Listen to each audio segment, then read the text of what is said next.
Miren, mi gente, para que vayan aprendiendo. Yo aprendí de preso porque pues había que cocinar por la noche.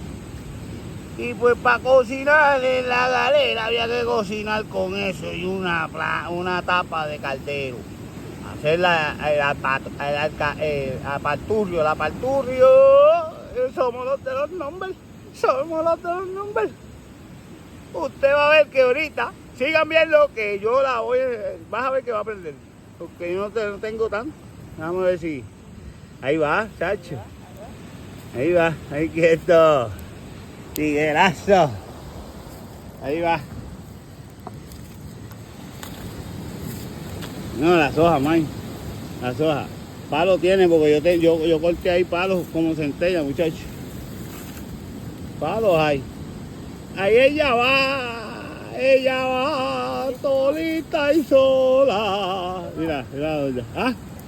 No, déjame eso ahí. No, porque eso ahorita lo cogemos, deja que el palo se queme. Si ella va, no, las hojas, porque las hojas cogen fuego rápido. Estas hojas que tienes por aquí, mira. Si para dónde vas, si aquí hay un montón, bebé. Mira todas las que hay aquí, mira.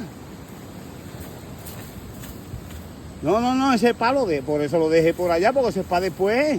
No ves que esos son los gordos. Esos son los que cuando logre prender esos finitos, entonces le metemos los gordos estos. Le dejé ese ahí, pero vas a ver que eso es, mira, era como vamos, somos los de los numbers. Outfit check. Sardina fishing.